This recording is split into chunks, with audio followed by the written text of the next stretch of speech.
ngo-6 ngixolise ngalokho ukuphazamiseka ukuthi ngingene ngesikhathi. Yeah. Ngicela uPhakamisi ngani uyasikhatha isilevu kancane. Vela kahle manje. Yeah. At least uma ungayibamba kanjalo. Okay ba. Yeah. Hayi. Siyabonga kakhulu Mnumzana Mtolo. Sizothanda ukuthi sikwamukelana kuMathuleni Broadcasting Corporation. Uma ungabingelela abalaleli nababukeli. Ya kubonga mina ngiphinde ngibonge nakubalaleli. Okay.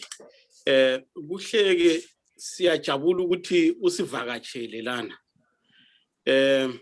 Uyabona ke kunodaba osolihluphile esizothanda ukuthi usichazele lona kabanzi. Kodwa ke before that uma ungazisho ukuthi wena ungubani umele liphi iqembu. Ngibingelele njalo kubalaleli. Igama nguVincent Khuzimpi Bhelebani. uKhuzimpi nickname yami nje yomzabalazo. Ngidabuka eBhelingwe West. Ngimela ibandla le-MRP. Ngiphethe iportfolio ye-National Affairs MRP. National what? National Affairs. Oh, okay. Hayi siyabonga kakhulu Baba Mtolo. Siyazi ukuthi kunamalungu ephathi aboshiweyo. Uma ungasichazela nje kabanzi ukuthi kwenzakalani. Khawe uzonanzelela ukuthi zonke izinto ezenzakala kuleli azwe they are always pushed by politics behind the scenes. Uzonanzelela ukuthi khona i-event ekuyasekuleta ku social media lapho umongameli we-MRP namalungu ibandla baye bamenywa ukuthi baye eNtabazinduna lapho ade kunenkinga khona yomunye ubaba wekhalado obizwa kuthiwa nguFloyd Ambrose. uFloyd Ambrose lona kubukeka ngazuthi bekafuna ukuthatha ilodge ngenkani what we can call ngesilungu invading the place, because in our possession besine 2 letters that from the court. So what he was doing was contempt of court, ukuthi yena ahamba ayongena kubeni icourt inike igunya lokuthi angabuyeli kuleya lodge. So okwayenzakalayo ukuthi MRP ibi assist ngoba thina eziqembu le-MRP asikhethi ukuthi umuntu ungumhlobo bani. Okubalulekile kithi ukuthi umuntu as long eyisizalwane sakomthwakazi futhi mangabe kunesidingo sokuthi siyomsiza as umthwakazi siyangenelela sikwazi ukumaintaina the rule of law. Yeah, ngiyakuzwa ke then laba ababoshwayo abayi9 ngiyakuzwa uzama ukulinka kanjani nalesi sifuna ukuya lapho ukuthi emveni kwaleso sehlakalo ukuthi amaphoyisa afika lapha eNtabazinduna bakhuluma nomongameli. So okwasithusa nathi ukuthi kulobo busuku lobo kwafika ayigelekeqe ezazi kuhlomile ziphelele ongase kucatshangela ukuthi kwakungamasosha, ongase kucatshangela ukuthi kwakungamaphoyisa ngoba abanye bakhona babegqokile i-uniform yamaphoyisa according to information esayitholayo. Lezo igelekeqe zafika ebusuku I think around 1 o'clock to past 1 ebusuku. Asazi ukuthi labo bantu babethunywe ngubani. Into eyenzakalayo ukuthi ekseni amalunga eqembu ogoqela iyouth bathola umbiko yokuthi kunabantu abafikile bezodinga upresident. So abazange bazi ukuthi kwaphetha ngani. Yilokho okwenza ukuthi kugcine beyenza bezi-organizer with immediate effect ukuthi bayofika lapha police station eBulawayo Central Police Station bayobuzisisa ukuthi ngabe upresident njengoba sizwe kuthiwa kukhona abantu abafike bezomthumba ebusuku ngabe bamthathe bamusaphi ngoba kuze kuyilesi sikhathi nathi asikakatholi ukuthi upresident ukuphi since kwenzakale leso sehlakala. Okay, so baboshelwa kuphi khona ngesikhathi baye police station ukuthi bayebuzisisa? Kuyamangalisa kakhulu qhawe lami ngoba uzonanzelela ukuthi isikhathi esiningi mangabe kukhona into eyenzekile kwamela amaphoyisa azi ngoba mangabe kubonakala ukuthi labantu laba bekungabantu akade begqoke ama-uniform amaphoyisa bekufanele ukuthi amaphoyisa abe nolwazi lokuthi kube kungobani labo bantu ekade bethunyiwe ukuthi bayothumba upresident. Mangabe bekuyigelekeqe bekufuneka mhlambe besinike igunya lokuthi kuvulwe icase ebizwa kuthiwa i-inquest docket ukuthi kudingakala ukuthi ngobani laba abahambe ebusuku beyofuna upresident. Kodwa okwamangalisa abantu ukuthi ngalesikhathi amalunga lawa aboshiwe awu-9 engaphakathi eyobuzisisa kwavela kwavalwa baqala ukushaywa bathe mabeshaywa kwasokuthi ilunga eli-1 lakwazi ukuphuma ukuthi liye ngaphandle liyotshela abanye ukuthi hey madoda sokukubi le ngaphakathi abantu sebayashaywa. Yiloko kwabangela ukuthi bagcine sebeqala ukuprotesta becula besenza yonke lento eyabonakala kumabonakude. So bakuphi manje njengamanje laba ababoshwayo bakuphi? Ababoshwayo baseKami bese kuthi laba abesifazana bakwelinye bakwelinye ijele ke labantu besifazane kodwa laba abangamadoda abangu7 kubikwa baseKami okuthi into esuke isihlukumeze kakhulu ukuthi ama-rights alabo bantu ababoshiwe they were denied. Abantu baboshiwe balimala with very visible scars but they were denied ukuthi bathole i-medical attention. So yikho kusihlukumeza kakhulu ukuthi mhlawumbe bafuna ukuthi labo bantu labo bafe mhlambe babulawa yinhlungu ngoba siyesibona abantu befa bebulawa yinhlungu especially mazinga attendwa ngoba kuze kuyimanje asazi idamage ehlela lamalunga ashaye ukuthi ingakanani asikakatholi medical report ukuthi balimala kangakanani kuze kuyimanje.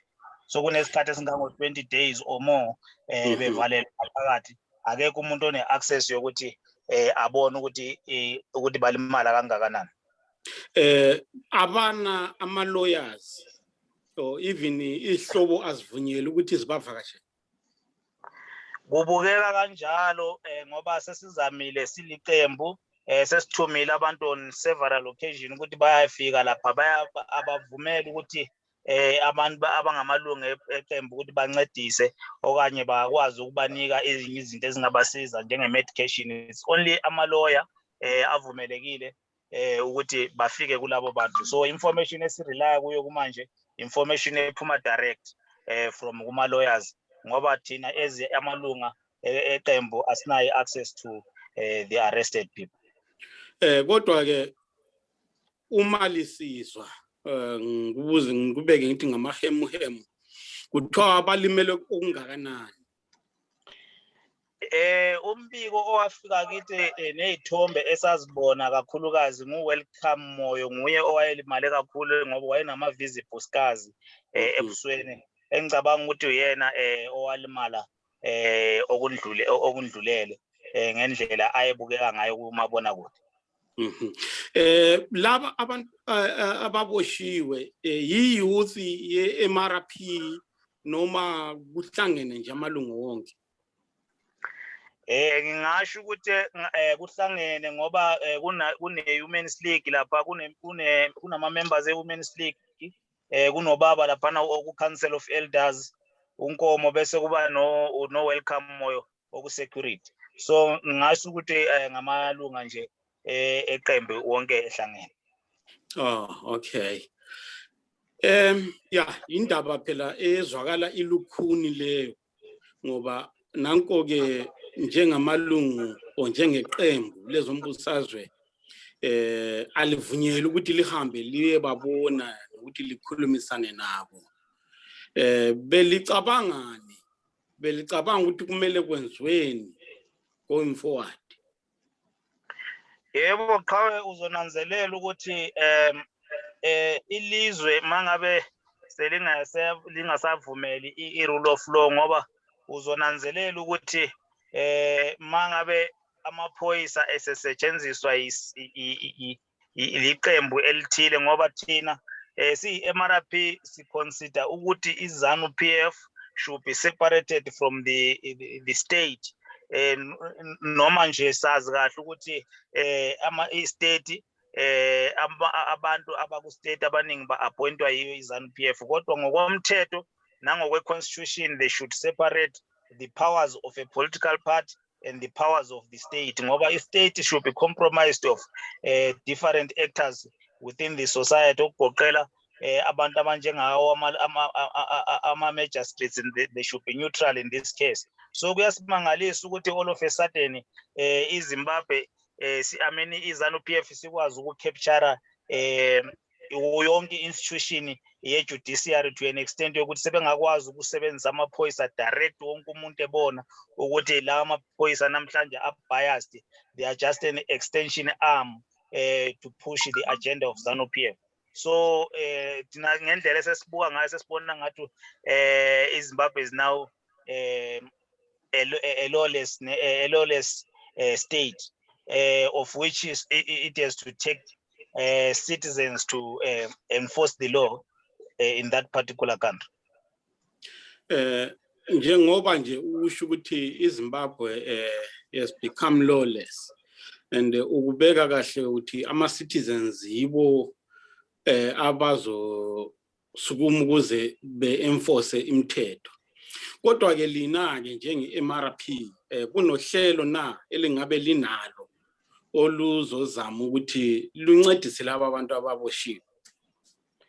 Yebo chawe okwamanje sisazama ukuthi siyenze what we call awareness alert to every stakeholder sakomthwakazi irregardless ukuthi umuntu ulandela i-MRP or not ngoba lezi zinto eziyenzakalayo manje they are recurring ziyenzakala kuwo wonke amalunga aku-opposition political parties. Siyesibone nakhwale ko-Harare amanye amalunga abo-MDC ehlukunyezwa so nathi singangapha komthwakazi kusho ukuthi kwenzakala esifanayo so kufuneka manje kuthathe mhlambe bonke abantu abaku-opposition ranks ukuthi bakwazi uku-challenge this thing in court state capture ngoba isekubukeka ngazuthi i-state capture le ngoba akasekho umuntu othola usizo ecourt ongasilo ilunga lezi-ZANU-PF ngamanye amagama kusho ukuthi i-court is now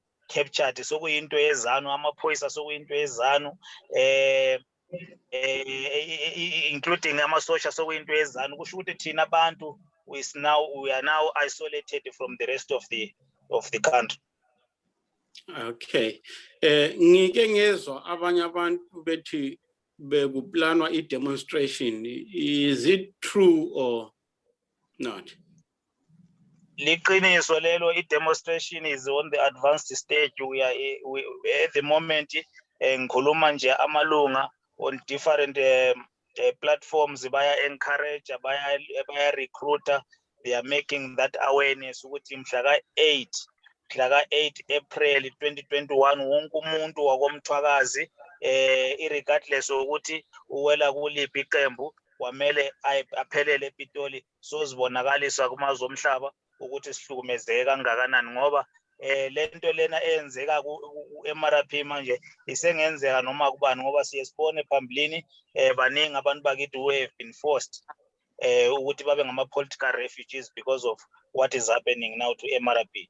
Thina siliqembu le-MRP, it was not in our wish ukuthi siphume ezweni, angeke sibaleke, sesizimisela ukuthi mangabe bayasibulala abasibulale ngoba sesikuthatha njengokuthi vele igugu rawundi ngoba lezi zinto ezenzakala manje siyakhumbula dating back kubo 1982 kubosho Lookout Masuku bevalelwe ejele benganikwa ichance noma ngabe ikhodi yasivumile ukuthi labo bantu kufuneka bakhulule kodwa iZANU-PF yakhetha ukuthi bagcine ngaphakathi baze waze washona uLookout Masuku. So thina izinto lezi bese sizifunda sikhula manje sezenzeka kithi engicabanga ukuthi kufuneka manje sikubeke aside ukuthi wena uwela kuliphi iqembu ngoba kusengenzeka noma kubani sisonke singumthwakazi kufuneka manje sibone ngasolinye sizama ukubonisa amazwe omhlaba ukuthi hayi lento eyenzakala manje kufuneka si-acte ngoba akekho umuntu ozoyicela ifreedom yakhe ngaphandle kwethu yithi abantu bakomthwakazi we should show up to the world ukuthi we are being oppressed, we are being colonized by another native okungamashona in this case. We are not fighting amashona as per se, kodwa it's very unfortunate ngoba this system that is oppressing us is using Shona as conduit of oppression. Ozonanzelela ukuthi sikhuluma nje manje ikhoti amalungu ayi9 aboshwe ngamashona bashaywa ngamashona ekhoti ujudge lishona uprosecutor lishona umuntu wakomthwakazi kuphela yilo oliloya omela amalunga. So uzobona ukuthi kusho ukuthi you won't get a fair judgment as long ukhuluma ngomthwakazi in the Zimbabwe context kulesi simo samanje. Ingakho thina sizothatha ukuthi wonke umuntu wohlobo lwesishona kusho ukuthi uyalwa nabantu bakomthwakazi in particular ngoba akukwazi ukuthi mangabe besibambene singabantu baseZimbabwe njengoba behlezi besho ukuthi unitary state kungani wonke ama key institutions ziphathwa ngabantu bohlobo olulodwa. Ungananzelela namhlanje akekho umuntu esingakhala kuye ukuthi mhlamba asilungiselele lolu daba ngoba yonke into iphathwa uhlobo olulodwa and bayasitshela amalungelo bayawatshela direct nathi siye sikuthole bayabatshela direct ukuthi they want to deal with mthwakazi at some point bayabathreatenisha bethi kona we will repeat what we did ngegugu rawundi. So it's an open war noma nje thina besingakafiki ku point of confrontation ukuthi sibone ukuthi lelu daba siluyenge kanjani kodwa akusesudaba lwe-MRP kuphela sokuludaba lokuthi thina njengabantu bakomthwakazi sifuna ukulungisa njani ngoba we have to deal with this once and for all ngoba isengenzeka kusasa kubani noma kubani so kufuneka sikulungise sonke singumthwakazi jikelele. Hayi kuyezwakala kakhulu. Sike sezolunye udaba lapha ePlumtree kuthiwa esikoleni kunesikolo thizeni abadala nabantwana bebeteleka bedemonstrator betshengisela ukuthi no abathandi ukuthi babe befundiswa kulethwe eminye imhlobo ethize o esuka le ehalale ukuthi izofundisa ngapha khona kuyukuthi abantwana bangapha emhlubulweni weMatabeleland bakhona baningi abangaqashwanga lina njengeqembu le-MRP lithini ngalokho esingabe sikuzwile ngazi noma nani likuzwile. Yebo qhawe yilento esibiza sithi ngesilungu you will never silence a voice whose time has come. You will never stop a revolution whose time has come. Yonke lento eyenzakalayo isivunguvungu esiqalayo sisazoyenzakala kuyo wonke indawo yakomthwakazi ngoba uzonanzelela ukuthi lokho okwenzakala ezikolweni manje kwenziwe ngama results. I think it's 2 consecutive years mangingaphazami izikolo zaseMatabeleland ziregister 0 pass rate ngenxa yokuthi abantwana abatholi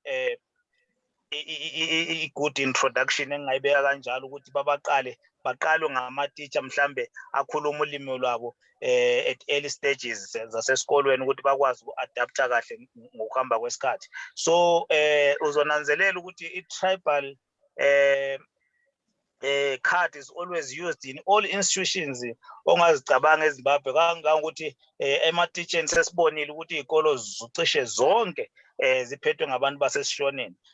Uzonanzelela futhi kha ukuthi ePlumtree kugcwele uhlobo lwabantu abakhuluma isikhalanga, so bangayithathi njengokuthi abantu basesindebeleni bazonda amashona, ngoba uzonanzelela ukuthi lapha ekuxoshwe khona lawo matisha njengoba sizwa sonke indawo okuphunywa khona isikhalanga, kusho ukuthi lento leni affecta wonke or ngithi yonke imihlobo etholakala ehlubulweni lasemaTebeleni. It's not about Ndebele, but it's about the oppression which every tribe semaTebeleni elutholayo. Uzonanzelela ukuthi akusiyo amaNdebele lawa ayenze lokho ngamakhalanga, okusho ukuthi sihlupheka sihlushwa yile system efavor amashona yonke indawo, wonke umhlubulo ongawucabanga osemaTebeleni. Yeah, maybe before silugoqe lolu hlelo ngokubuka kwenu libone ngathi baphephe kangakanani laba abaseje abe-MRP? Akukho ukuphepha esingakucabanga, inhliziyo zibuhlungu zopha igazi, ingakho nje si-organize lesiteleka to make an international awareness ukuthi koMthwakazi kwenzakalani. Siyaludinga usizo oluphuthumayo koMthwakazi, if it means i-government yaseZimbabwe ayizimiselanga ukulayelela abantu bakoMthwakazi, will take the other step ahead, ngoba angeke kuqhubeke ngalendlela okuqhubeka ngayo manje ukuthi sesizobulawa siphele kuphela. Masinanzelela abantu bakoMthwakazi we are up to 5 million. Kusho ukuthi amazwe omhlaba kufuneka sicacisele ukuthi ngabe ngempela njengoba nanku sibulawa nge-second wave of igugurawundi, ngoba siyithatha njengokuthi igugurawundi saqhubeka ngoba they failed to acknowledge or to solve the previous igugurawundi of 82 to 87. Baqhubeka futhi ngegugurawundism in another phase besebenzisa different types of systems, okuyukuthi namhlanje we are being forced to leave our place of birth, sithi sodinga usizo kwamanye amazwe, sigcwele kwamanye amazwe, kanti ngale muva bayasala baya occupy indawo zethu, masithi siyabuyela sisena ndawo. So igugurawundi esaqhubeka, so kufuneka manje wonke ama-stakeholders akoMthwakazi bake bahlale ndawonye bathi kwaqa, bacabangisise kahle ukuthi ngempela sesizophelela sonke emazweni, noma ufuneka sihlangane sibuyele ekhaya solwela indawo yethu sindawonye. Singesikhathi siqala lengxoxo yethu lena ukubekile ukuthi isizathu sokuthi baze behambe eloku ne-police station ukuthi umongameli we-MRP ebusuku kwakufika abantu. Manje sizwile thina ukuthi ayikunganithwa akabonakali, singazi ukuthi lingatshelana abantu ngalokho. Yebo, umongameli wethu thina sikuthatha njengokuthi ngama-thugs, ngoba the police themselves they failed to help amalungu e-MRP, instead ukuthi babasize babashaya baphinda babavalele, okusho ukuthi isenzakalo esenzakale kumalunga e-MRP awu-9 isengenzeka nakumongameli, ngoba babonisile ukuthi kusho ukuthi nami nginje ebengingekho mangingafika ngizobuza ukuthi hawu madoda nanku sokuboshwa abantu kanti kwenza kusho ukuthi nami bazongishaya baphinde bangivalele. So kusho ukuthi umongameli naye in this case maye engafika lapha azobuza ukuthi kanti laba sebeshayiwe baboshwa kusho ukuthi nabazoyenza esifanayo. So thina sisakuthatha njengokuthi ngoba there is no rule of law, angicabanga ukuthi ukhona umthetho even in the constitution of Zimbabwe ovumela ukuthi umuntu umshaye maqeda lapho umcharge with any charge. I don't understand ukuthi where are they getting the instructions ukuthi bashaya umuntu baphinde bambophe, njalo ukuthi why bena that powers ukuthi when they decide to beat you bayakushaya baphinde bakudeny. Ushuthi this institution is now more powerful iZANU-PF is powerful ukundlula ama-court itself, because even in the court of law the lawyer actually asked ukuthi i-court i-state si-attende labantu ba-examine ukuthi balimele kangakanani. All these things ezacelwa lokungana lilawyer abazange bazenze. Should they can deny or refuse to attend anything that is being said by the court. Njengalokhu sakubona kwenzeka nakuFloyd Ambrose. Kusho ukuthi abantu laba they are just low unto themselves ngoba abalaleli muntu. Kube kuthiwa abantu laba ngabantu abalalelayo bese mhlambe upresident usengakwazi ukuthi aziveze kubo, kodwa siyananzelela futhi ukuthi before that bebakwazi ukuthi bamfonele upresident bambuza ukuthi ukuphi bayamcela as a police station, but in this case abazange bakwenze lokho, bahamba bayomfuna ebusuku. And usinanzelela ukuthi umuntu okulanda ebusuku usuke nenhloso ecashile ngoba abantu they will never witness into eyenzakala ebusuku. So kuba khona ubungozi bokuthi umuntu angakubulala phinda phike, njengalokhu bakuphikile mase bebuza ukuthi kanti upresident nimlanda ebusuku benifunani bakuphikile. So zonke lezo zenzakalo is a clear evidence yokuthi angeke ukwazi ukubathemba abantu abanjalo, angeke ukwazi futhi ukuzimikisa emaphoyiseni ngoba angicabanga ukuthi abantu laba kusho ukuthi they are getting instruction from somewhere politically hand ukuthi persecute the opposition parties, particularly the MRP in the Mthwakazi contest. Yeah. Abantu bakhona abanye abalaleleyo lana, abanye sinabo lana. Uma befisa ukubuza, ngicela bebuze, ngizobanikeza nje imizuzwana engasho lutho ukuthi bakubuze imibuzo, then sibe sesiconclude. Yeah, you can go ahead. Okay. Phakamisani izandla ofuna ukubuza.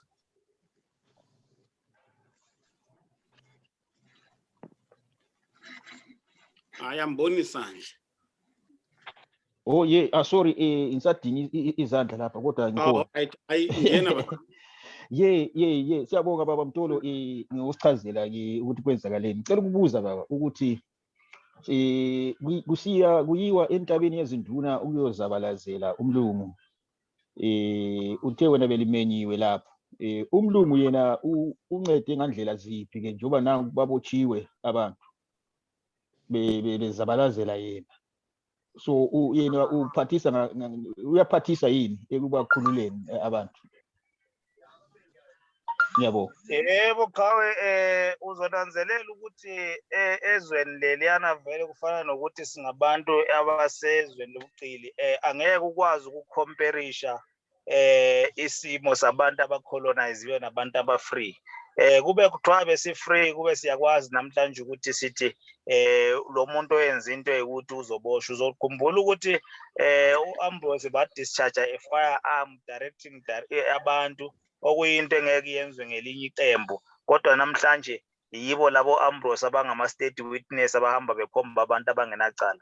The reason why sasebenzisa ama-camera ukwenza i-footage yikuthi wonke umuntu abone ukuthi kwakungekho ukuganga, saveza bonke ubufakazi bokuthi hayi i-report siyitholile nathi sizosiza uMthwakazi njengalokho sihlezi sikwenza ebantwini bonke. So sasingadinge mbadalo kulokungana ku-Davis Ambrose, umuntu olwela ilungelo labantu bakoMthwakazi njengalokho elondoloza imbali yabantu bakoMthwakazi. Ufuneka simhloniphe ngalokho ngoba sinanzelela ukuthi indawo yeNtabazinduna it's a sacred place, indawo ehloniphekile kakhulu ebantwini bakoMthwakazi. So siphakame hayi ngoba sifuna ukuthola inzuzo ku-Ambrose, kodwa ngendlela ukuthi sifuna ukulondoloza imvelo nehistory epheceleze ngathi ngumlando wabantu bakithi koMthwakazi. So siphakame lapha ngoba sinanzelela ukuthi indawo lezi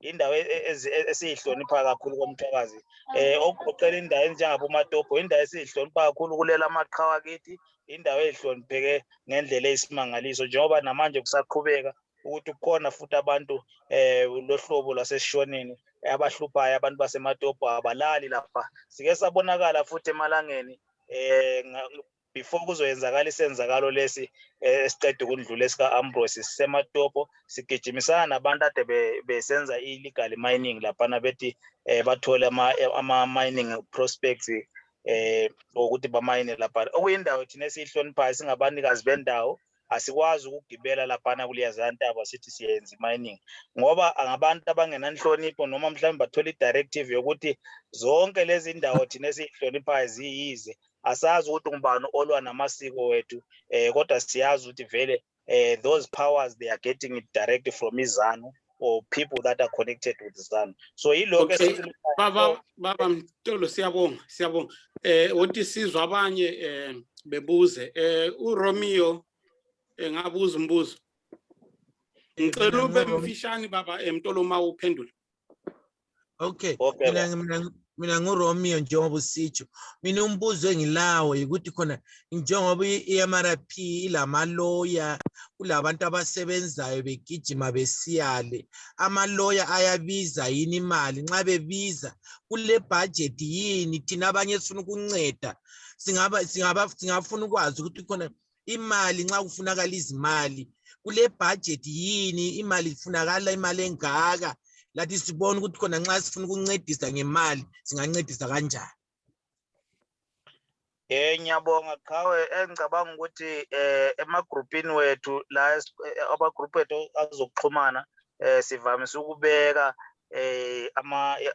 i-article mhlambe ebheke lezo zinto lezo particularly ivamise ukuthi ivulwe ngu-treasure wethu weqembu ku-MRP uMalaji. Engicabanga ukuthi mhlawumbe ungabuye uxhumane nathi nsitha sikwazi ukuxhumanisa nomuntu ongakwazi ukuthi ufake kuye imali ongasiza ngayo Qhawe. Siyabonga. Engabe khona othanda ukubuza? Mina ukhona kodwa I can't see the hand. Hayi lingabuza. Could you please excuse me? I am going to use English because I can think fairly fluently in that language. You did say that to look at this at such an issue or these issues that erupt in Zimbabwe, but particularly in Mtwaga's region, we need to have all the stakeholders of Mtwagas to come together. Who are these stakeholders? I am here in a state of confusion, and I mean it. There is ZAPU, there is MRP, there is MLF, and I like to think these were the stakeholders you are referring to. Now, why confuse us, common people? I don't know where I should turn, who I should follow. I just don't know. Can't people come together and have one strong voice, because we are in 2021 and we don't seem to have a vision. We are so divided. We are so unsure. Right now, you raised a point that actually confused me again. When you referred to Plumtree and you say, here they are Kalanga people. When I look at Mtwagazi comes from Ziligazi, and Ziligazi formed and developed a nation of that whole region that is shown on the map. And especially, I am confused why you don't refer to Jonathan Mapenduga's map at this point in time. Okay, siyabonga. Nakumbuzo baba. Nguzwile umbuzo kababa sorry ngumama lapha kuvela ukuthi nguthiwe Khumalo. Thiwe Khumalo ngiyakuzwa mama kakhulu. Njengoba usho kunjalo ama-stakeholders masikhuluma ngama-stakeholders sikhuluma abantu abanjenganawe. Wonke umuntu onendima mhlawumbe onesifiso sokubona uMthwakazi ekhululekile ngoba ngicabanga ukuthi njengoba sisaphalele nje amazwe wonke it's for different reasons. Abanye is politically, abanye is being denied opportunities, abanye is being segregated on certain reasons. Abanye uzonanzelela ukuthi they were just forced ukuthi baphume because of being denied opportunities okusebenza. So there are a lot of factors that is pushed the people of Mtwakazi out of their rich country. And uzonanzelela ukuthi ezweni lakithi kwalapha kuMtwakazi we are containing almost 60% of the economy, kodwa ibenefita abantu abangasibo bakoMtwakazi. They rely on our borders, which is Beitbridge, Ramakwebana and Zambezi. Those borders, they were supposed to be benefiting the people of Mtwakazi. Kodwa angeke umthole umuntu ngisho nomvenda lapha neBeitbridge ngeke umthole eBeitbridge esebenza, namakhalanga ngeke wathole esebenza ePlumtree, namanambi angeke wathole esebenza kuwonke amahotela ongacabanga seVictoria Falls naseBorder. Kusho ukuthi sicindezelwe sonke singumthwakazi, ingakho singafuni ukusebenzisa uhlobo lwabantu sithi sizwe umhlobo othile. Sonke sihlukumezeke ngendlela efanayo, kodwa singasuswa ngezizathu ezihlukile futhi. Omunye acabanga ukuthi mhlambe yena okwakhe was not politically, mhlambe bekuyinje kuyinepotism, whatever he can put it, but at the end of the day it's a system that is pushing us out of our country. What we need to do is to find a point of convergence. Izinto ezihlanganisayo siyisizwe sakoMtwakazi ogoqela wonke lamaqembu abalile akoMtwakazi ukuthi let us put our interest first, and then lokho kusidivide sesiyokubona at a later stage. At this point in time sifuna inkululeko. After 40 years si under oppression of iZANU-PF, sesifuna ukuhlukana nabo, sisafuni nje anything esihlanganisa nabantu baseZimbabwe, sisafuni. Our point must be clear ukuthi we can manage ourselves ngabantu nathi, we can think, we are able to do all these sorts of things ezingenziwa ngeminye imhlobo or ngesinye isizwe, nathi siyakwazi ukuzenza kuMtwakazi. Let us put aside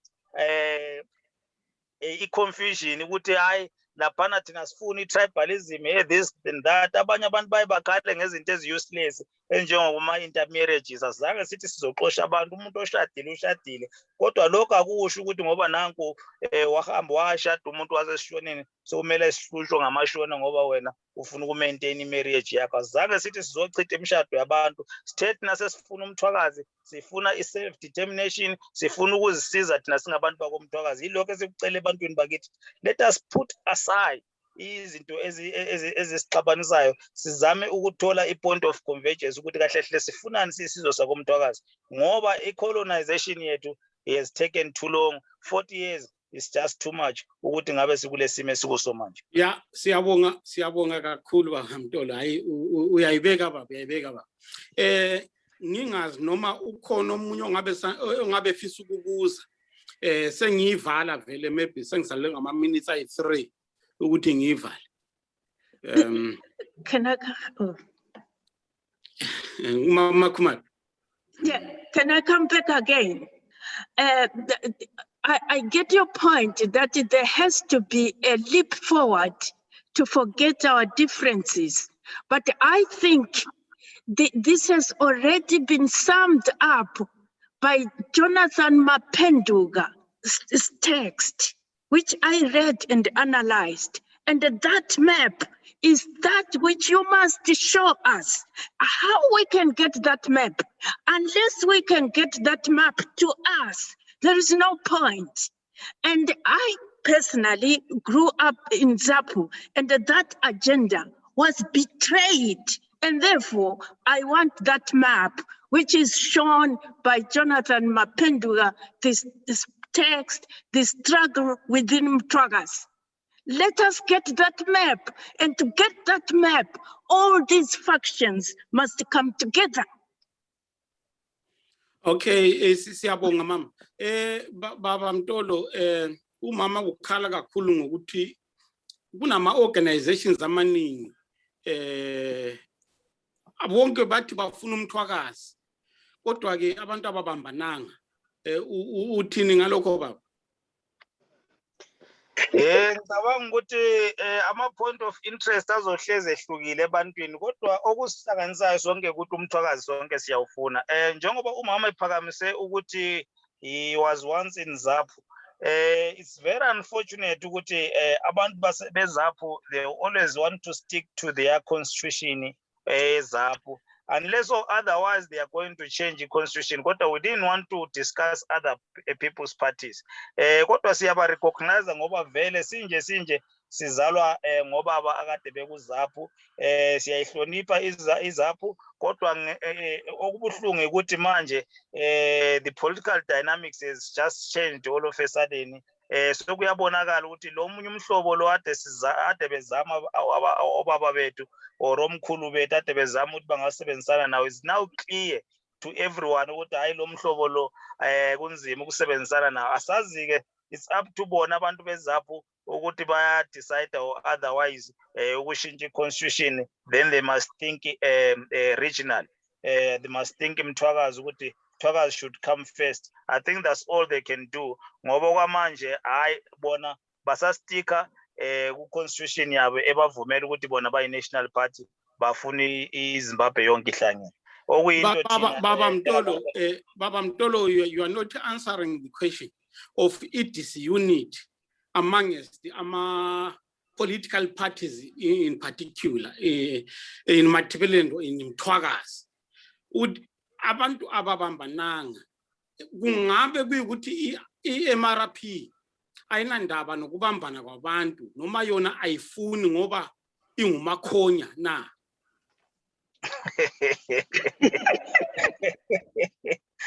Ngiyakuzwa qhawe ukuthi ngijwayele ukuthi mangithi ngiphendula ngilule inkulumo, ngiyakuzwa cha hayi ukuthi singomakhonya, asibona ondlovu kayiphikiswa. Siyathanda futhi siyafisa ukulalela, siyazama by all means to engage nama-parties akhona, namanye ama-pressure group akhona, abanye akusiwo ama-party qhawe.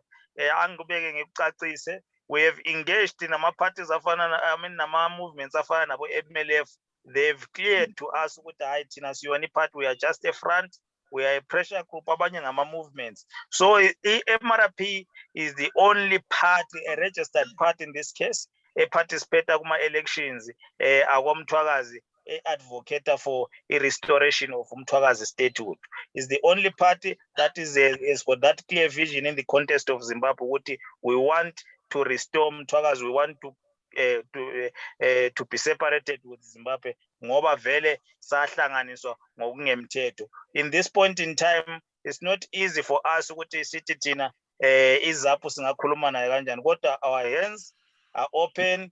We can welcome everyone. Vele baningi kakhulu abantu amalunga akade kuZIPRA akhona ngapha kumthwakazi. Abanye they are even our advisors. We recognize every person wakomthwakazi ukuthi sisebenze ndawonye.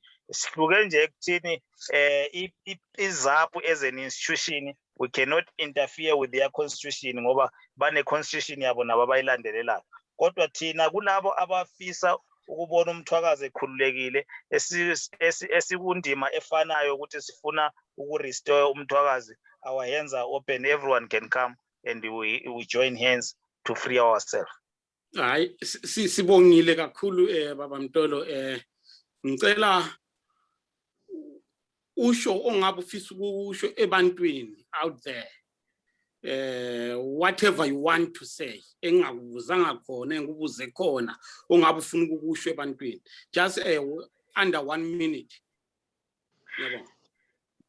Yebo, mina bengicela isizwe sonke sakomthwakazi namhlanje ukuthi sine march esi-organizele abantu bakomthwakazi ukuthi sihlanganeni sonke ebesikufisa kubantu bakithi ukuthi singezi siphethe iregalia yaseZimbabwe, because thina singabantu bakomthwakazi, especially thina as MRP, the organizers of this protest, asi-recognize Zimbabwe. Zimbabwe, they are colonizing us. They are not even marginalizing us. They are simply colonizing us. They are taking everything away from us.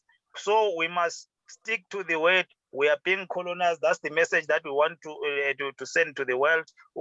Whoever is willing to help us, he can help us. Here we are. We want to free ourselves from the oppression or from the colonization esingaphansi kwayo eZimbabwe. So everyone umthwakazi from all corners, even Amalon protest, you can actually sympathize with us from a distance. Nani kwa ngapha UK, you can stand outside niphakamise iflag ukuthi hayi sesifuna inkululeko yakomthwakazi, sesikhathele ukuthi njalo ma kunelide ethi yaphakama iyathusela iyaboshwa ibalekele ngaphandle, kungaphakama inye sasa iyathuselwa iyaboshwa iyavalelwa iphakamela ngaphandle. Kusho ukuthi they always want to silence every voice that is fighting for abantu bakomthwakazi. Sithi enough is enough, thina si MRP sesizimisele ukuthi okungasikufa ikuphi ngoba nala esikhona esicashise khona amakhanda emazweni siyafa. Okungcono sesizofela ezweni lakithi sifuna ukukhulula abantu bakithi, ngeke sisabaleka, okusitholayo kuzosithola silokho esikhona sisekhaya. So sicela abantu bakithi bakomthwakazi basisupport from all corners of the world. Hayi asibonge kakhulu uyibekile baba Mtolo, siyathemba ukuthi sizobuya sixoxisane nawe futhi noma nabanye futhi abeqembu lakho anytime uma lifuna ukuxoxisana nathi liyakhuluma nathi. Siyabonga kakhulu. Kubonga thina siphinde sibonge nakubalaleli. Siyabonga.